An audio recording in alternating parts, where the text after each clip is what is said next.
I'm doing a client session, so I'm going to be sharing psychic wisdom and energy healing. If any of you are interested in exploring a session with me, please come visit me at my website at abbeynormalswisdomquest.com. All right, I'm going to read the goals and get started. Thank you so much for the opportunity to connect with you today. Thank you so much for sharing with others here on YouTube. Okay, so you say, can we do a healing style session with my spirit guides? And I want to know what they look like. Okay. Healing style session with your spirit guides. And then we're going to find out also what they look like. Okay.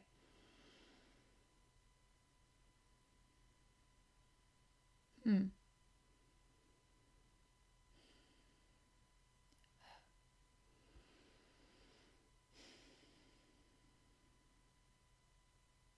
Hmm. This feels like there's some, I mean, I want it to be so lighthearted, right? But something feels not lighthearted and it feels unresolved. All right, I'm going to describe the first thing I saw, which it was a beautiful aquamarine, but really intense. Would it be aquamarine or would it be just like ultra turquoise color? Like it's really ultra blue and green, and it's almost it's like a living color. And there's a water element to it. There's also the vibration of mermaid energy, okay? And divine feminine energy. And it's hard to see her, so I can pick up on all these feelings and I can see these colors, but I can't actually see her in the picture. I can't see her in the picture. And somehow she represents like a soulmate or an ideal companion, and someone that your soul is longing to see in the picture. And she's not in the picture, okay?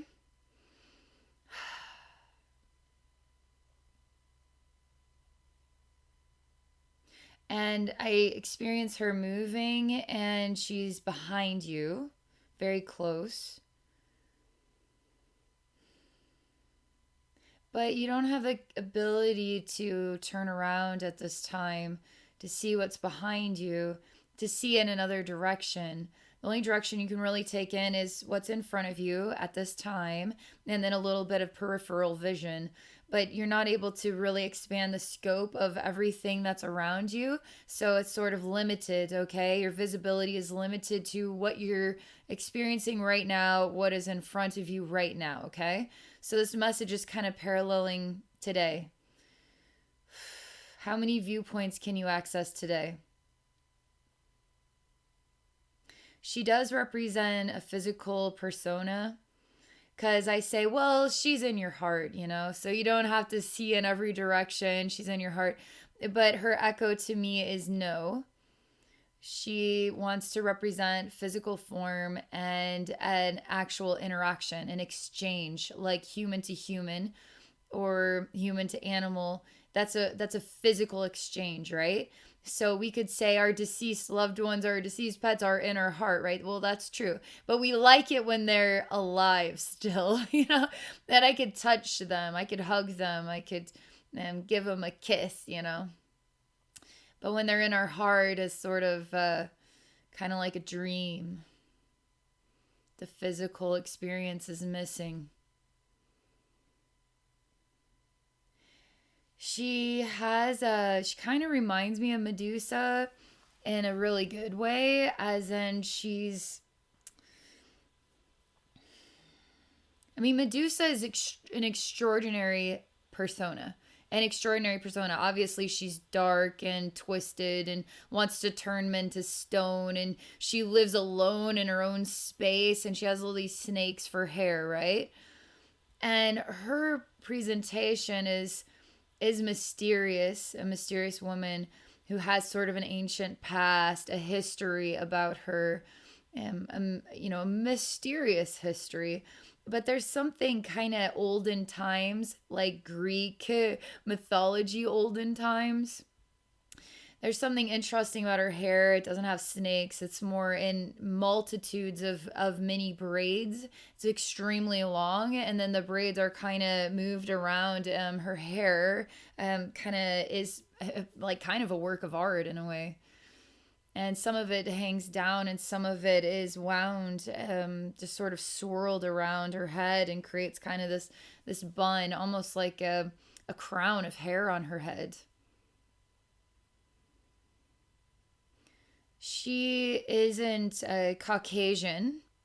She isn't. I mean, I'm not sure how to pinpoint her ethnicity. She does have more a paler tan skin.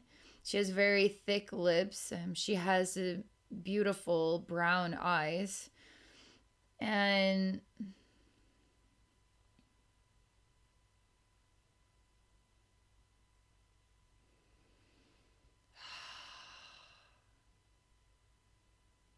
even her clothing is, it's almost like if you could dye pieces of cloth, and the cloth is very thin, and it's not necessarily perfect cutouts, so it's kind of scraggly in places.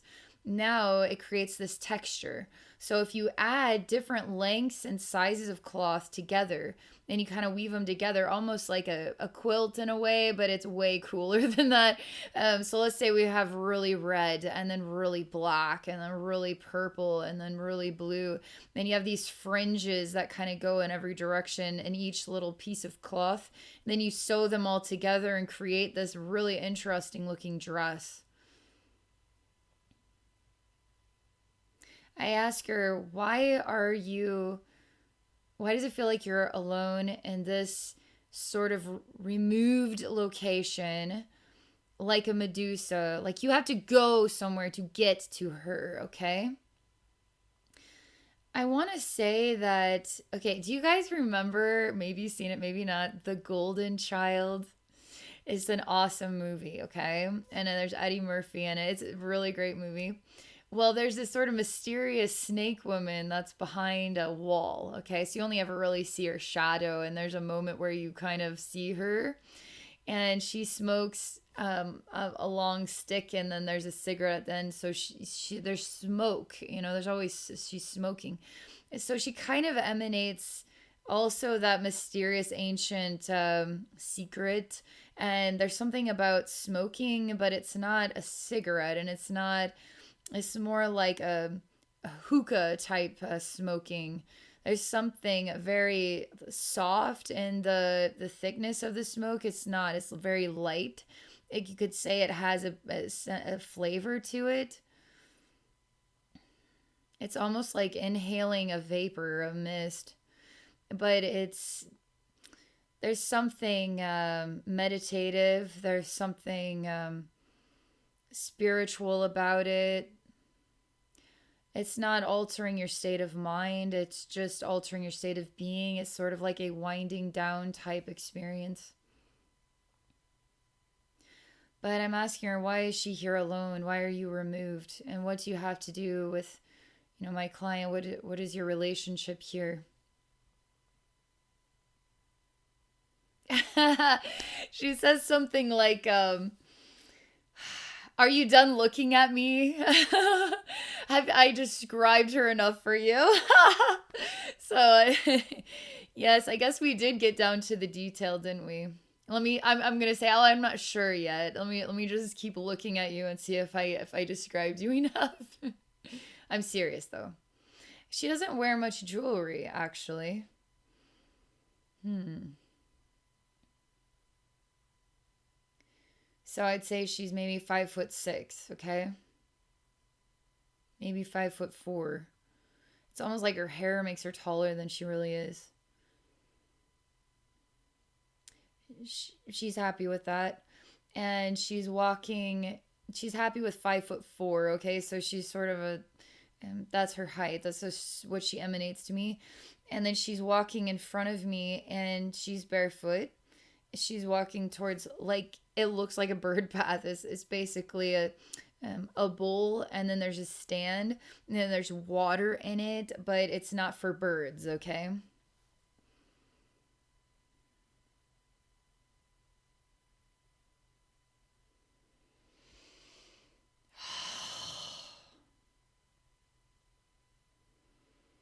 Okay, so she has this presentation that I have described as of yet. Seems like we know her based on everything I've picked up on. Now she has this other side of her expression. So people aren't just one thing, they're many things. There are many sides of themselves. And so a human being can go through a lifetime and try to adapt to maybe one presentation that fits in or whatever. But really, we have dark sides, really disturbingly dark sides, really optimistic, cheerful sides, really childlike sides. So, how do we want to put all of that together in order to express our identity? Okay. Well, she is showing me she has another side of herself. Okay. This other side of herself is not, is more of a brute, is more of a, ugly. Okay. Ugly. And there's a face of a cow that has a big ring in the nose. And the cow has a very long tongue. And I see the cow head is lapping up the water from this dish here, from this large sort of, I don't know, stone bowl on a pedestal. And she's sloppy now. She's sloppy and she's animalistic. She's not, she's it's not presentable. I mean, she's sloppy. It's gross. I don't even feel her emanating a femininity anymore. And there's anger behind her eyes. There is anger in her mind. And the anger is inspiring her to not really care, okay? So for me, it's like, ew, you're messy. It's just like this, and it's just, and all this water splashing everywhere and all over her face, and she doesn't care. She doesn't care what I think. She doesn't care if she's messy. She doesn't care if she's ugly. It's almost like she's received enough criticism that she just doesn't care, but that also creates unresolved anger, okay? And she's not, I mean, is that really who she is? Is that okay, you know?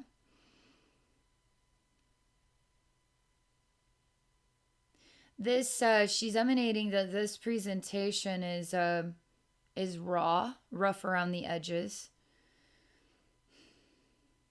I ask her if she's free. I mean, if she's reached a point where she's had enough criticism that she doesn't care, and she's it's almost like you could, as an empath, see how you're affecting other people, like turning their stomach, making people not want to look in your direction, pushing people away by the behavior because she's sloppy. I mean, she's making noises and she's gross tongue and all this everywhere, okay? It's like this for a reason. And so I'm asking her if she feels like she's free, you know?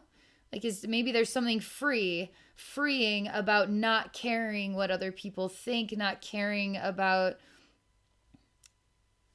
just, I guess, getting on in there and doing it in this messy way. This is interesting because she's breaking on down how we see each other and what is right or what is wrong, and judgment, and how life changes us and our behaviors so that we don't care anymore. But really, there's this unresolved anger beneath the surface. It's almost like we want to bother people by our behaviors, you know? By not caring, by being sort of like grossing out other people makes us feel good because we're sick of people being judgmental anyway. So if I'm going to take this to a new extreme and bother you about it, then fine, I've achieved my goal. So are you living for yourself? Are you living still for everybody else?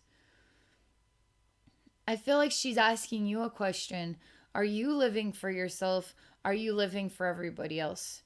And is it possible that there's aspects of your own personality that are actually developed in order to, as sort of a domino effect of what you've been through in your life? I mean, it's just interesting ways that we could be more self-perceptive, you know what I mean? So let's see. She says she doesn't want to do this anymore. She doesn't, she won't, she's done with the act. And she takes the cow head off and sets it aside. And now she's turning into kind of an oracle, a mystic type. And she's looking into the vapors of the water because the water is starting to vaporize out. So there's even a developing fog in here. She does have the nose ring remains here. It wasn't there before, so she looks human again, and she has a golden ring in her nose.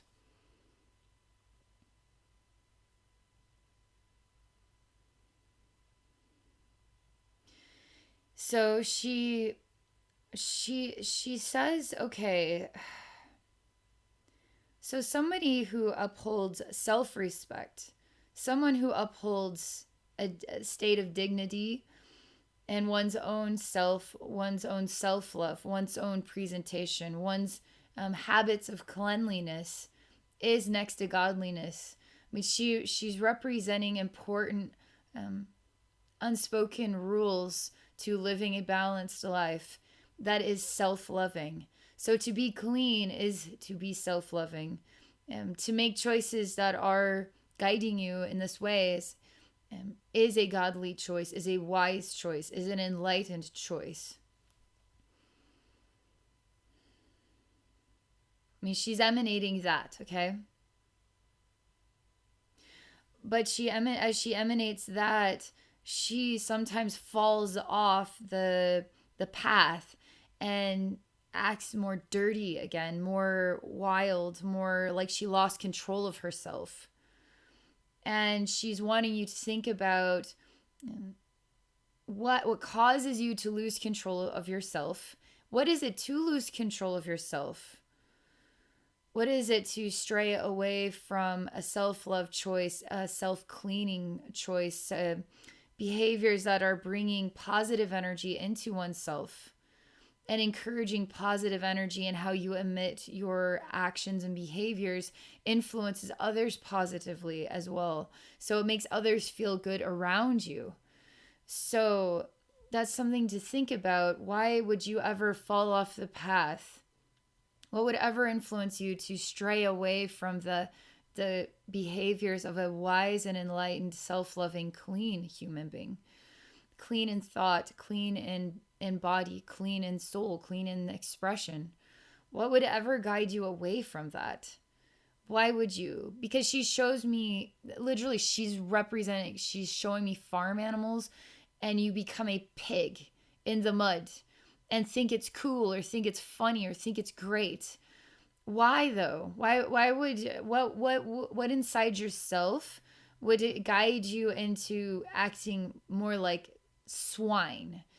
Literally, she's sort of saying it like that because she wants to emphasize the importance of clean thoughts, clean actions, clean behavior, and how good that is, how good that makes you feel, how good it makes others feel around you, how proud of yourself you can be when you are aligned with those behaviors. It makes you feel proud of your life, makes you feel, it brings in good memories.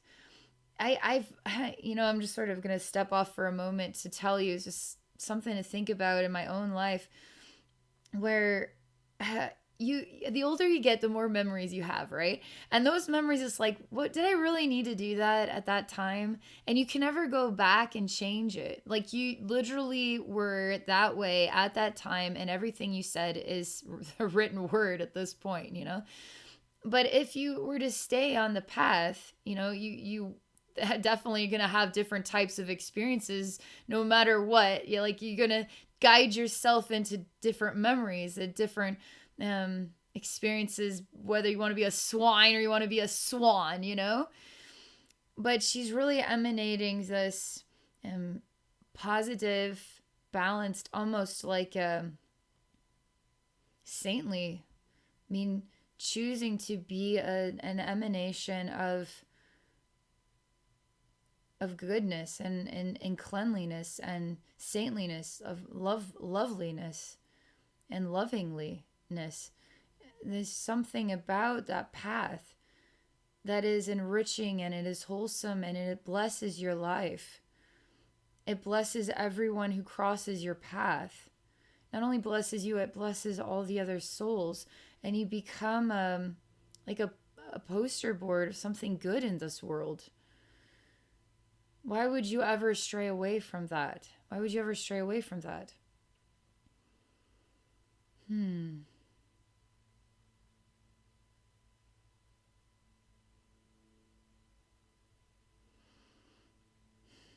I see you're finally walking into the scene and you have something about a broken leg, broken bones in the legs, because you're kind of stumbling in, but you keep holding one of your legs as though it is broken and you hobble on it. But I also feel like both legs are broken and you're working your way towards her and you're covered in mud. And she says, if you want to enter my chamber, you must first clean yourself. And she disappears. She will not have you. She won't even allow you to receive a wisdom or mysticism, an oracle message. She won't even allow you to come close to her bowl with the water in it. That's becoming the mist and the fog that enters into her space.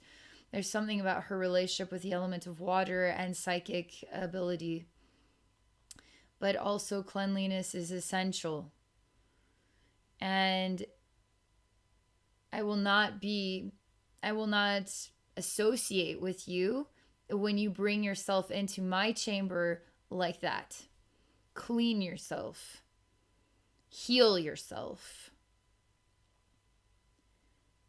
Choose the cleaner path so that you can be a representation of something good in this world for yourself, for others. To create a good world, we too must be good, right? And that's what she's saying, okay? She disappears. She keeps saying, I will not have you. I will not have you. She keeps emanating that, like, no. And she disappears. Like, she's not here anymore. And she's not going to help you either, because you can help yourself. You can clean yourself. You can heal yourself. And when you do those things, you do it out of love for the desire to have an interaction with me. And you honor me. You honor our space. You honor our time. You honor our exchange. If you do not honor yourself, you do not honor me. I will not have you. So she's pretty brash about it, okay? Pretty hardcore about it.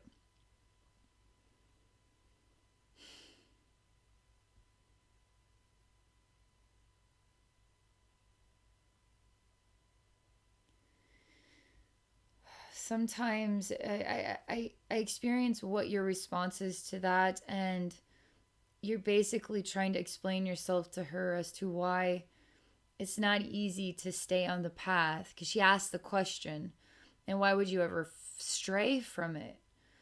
And you show her how some memories encouraged your certain behaviors and takes time to unravel, undo, or resolve, heal an attraction to what could be self-harm, what could be not believing in yourself, or insecurities of whatever kind. We all got this going on, right?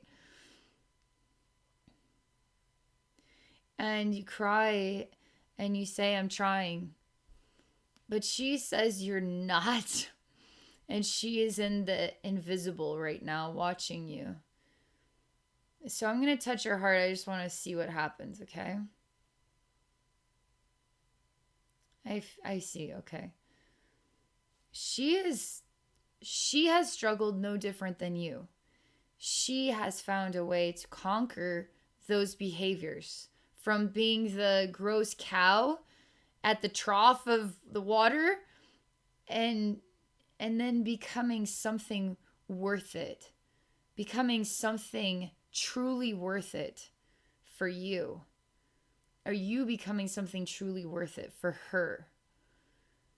Get up, heal yourself, clean yourself. Now come to me, or now we will find each other. If I can do it, you can do it. And I will not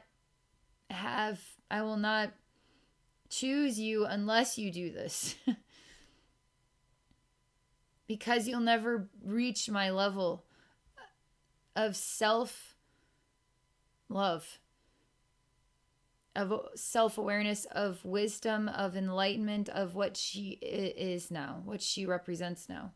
I mean, this could very well not only be just messages for you to contemplate and think about, could also represent a true person on earth, or who knows, maybe an alien being that you will meet one day in your life, who knows, but a true soul, incarnate soul, okay, that you'll get to cross paths with, but you have to take this seriously. You have to care.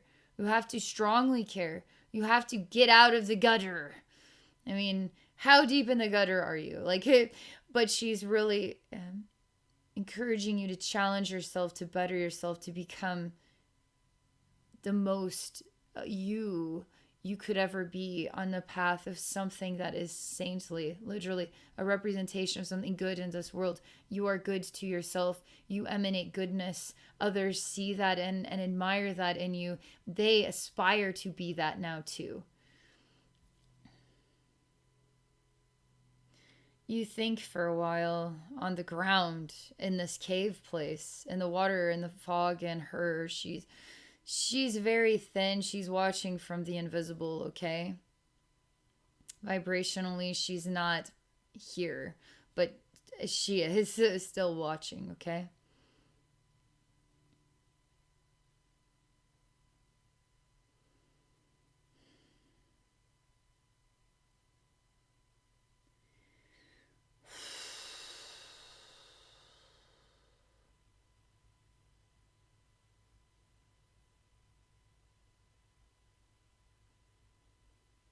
It's just quiet. It feels like a long time.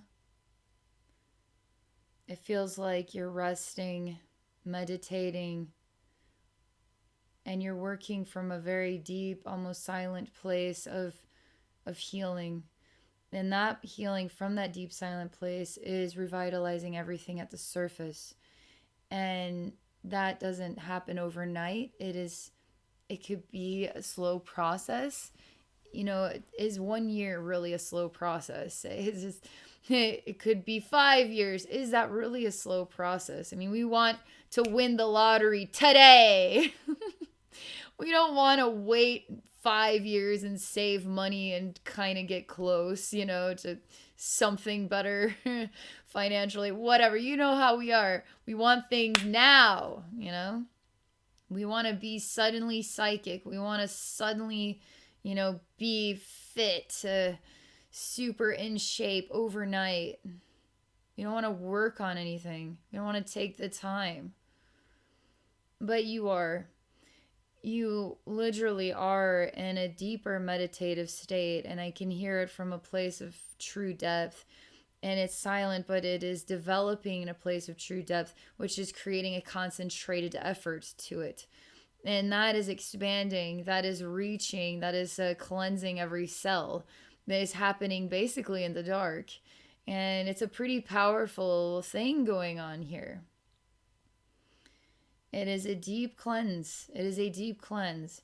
And it takes human years, is what it's like. But it is ridiculously effective, and it teaches you so much. And I see you letting her go. And you saying, I'm not going to hope I could ever be at that level for you. I'll try. I don't know if I'll ever be what you need me to be, but I'm going to do this for me. I'm not going to do this for you or to reach you. I'm going to do this for me. Pretty powerful statement.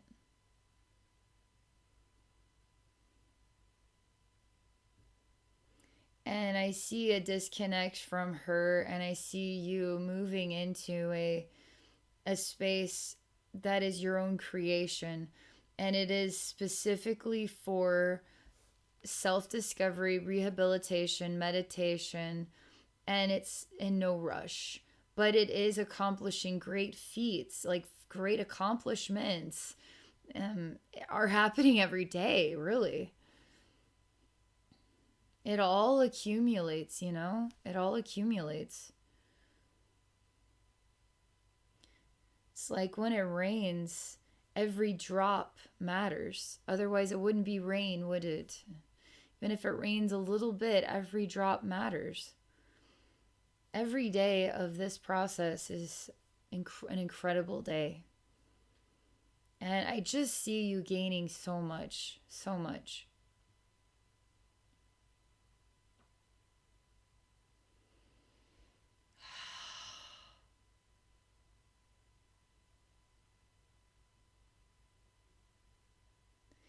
I see her further and further and further and further away, still watching. Further away, but still watching. And you aren't doing this for her, you're doing this for yourself, which is good. But she did reach you. Her message did reach you, which means she planted a seed.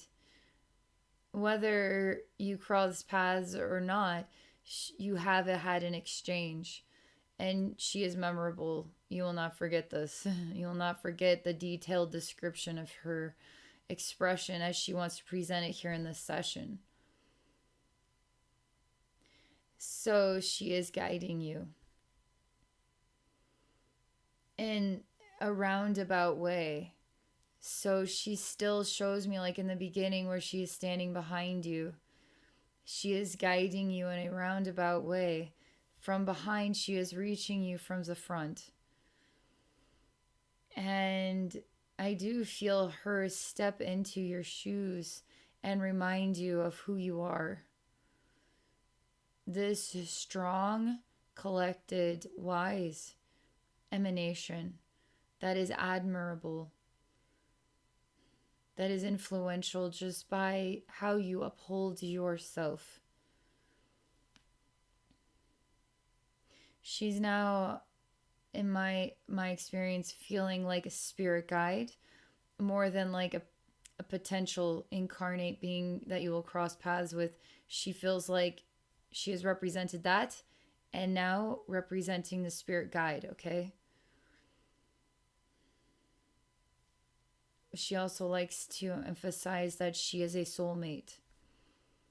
And how we connect and relate to those words, she is a soulmate. She is a guide. It feels like, though, as you work on yourself, you will be attracting someone of her caliber into your life. And now she says that she's proud of you, very proud of you, because she, in a way, has to be tough on you for you to choose the strength that you are, to expect more or better of yourself, to raise the bar of your self love, self expression. Respecting yourself respects others, others respect you, and that's important. And she shows me you vibrationally emanating this deep wholeness that is felt. It's pretty cool. All right.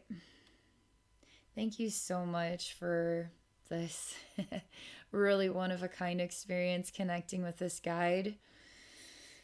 Hope you enjoyed this. Thank you again for sharing. Thank you all so much for watching, and I hope you all have an amazing day.